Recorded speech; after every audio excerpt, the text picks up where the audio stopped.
My name is Karen Rose Corcoran, and this is my SBS 318 Audio-Visual Ethics Assignment.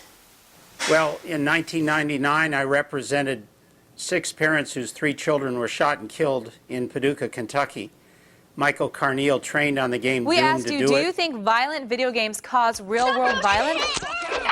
The violence is sadistic. Killing, torture, sexual assault in video games available to children.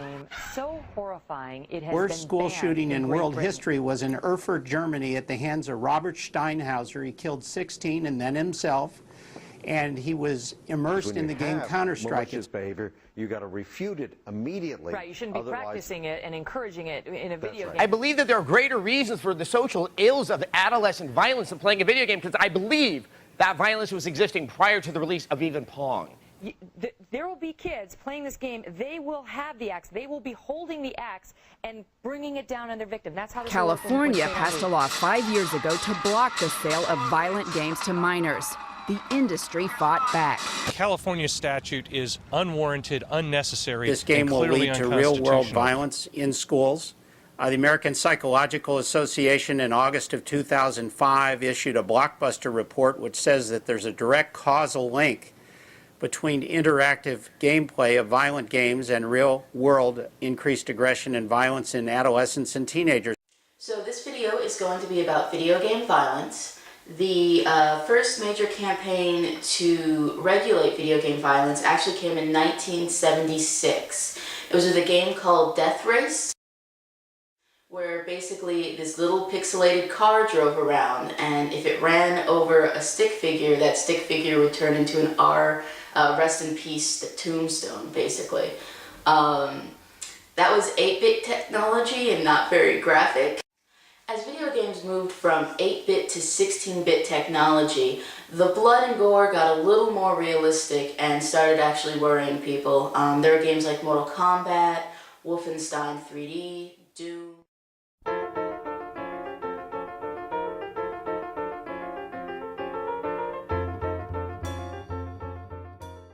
These games inspired hearings on video game violence and the corruption of society, which were sponsored by Joe Lieberman and Herb Kale. This happened around 1992 to 1993.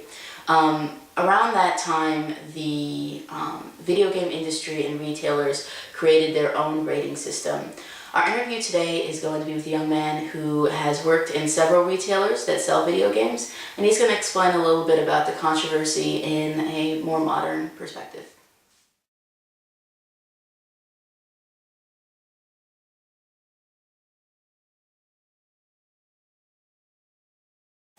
I know you've done some research on video game violence before.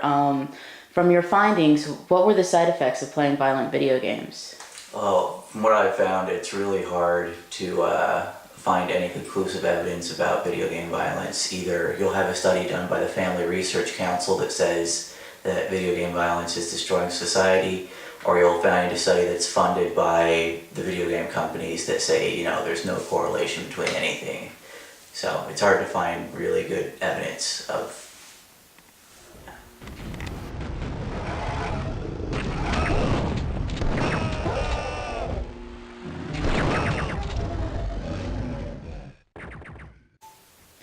Do you know if there's been any attempt to regulate video game violence?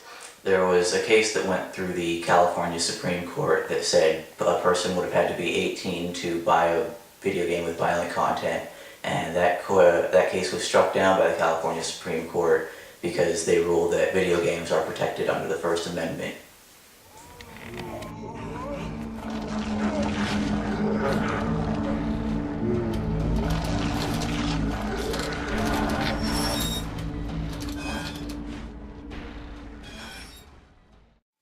So if somebody's buying a video game in a store, who decides how old they have to be in order to buy that video game?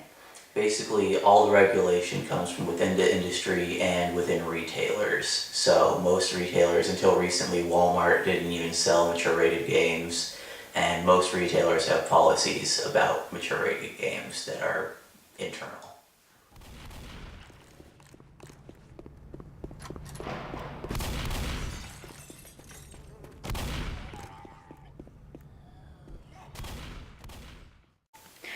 Do you know if the federal government has any plans regarding mature-rated video games? Yeah, the FTC came out with a plan. They said they want to do 3 things to keep violent games out of the hands of kids, and they want to restrict advertising of violent video games to children. They want to make sure that rating information is prominently displayed and that the ratings are easy to understand, and they want to make sure that kids can't go up to a counter at a retail store and just pick up a violent video game. Thank you. Remember, no Russian.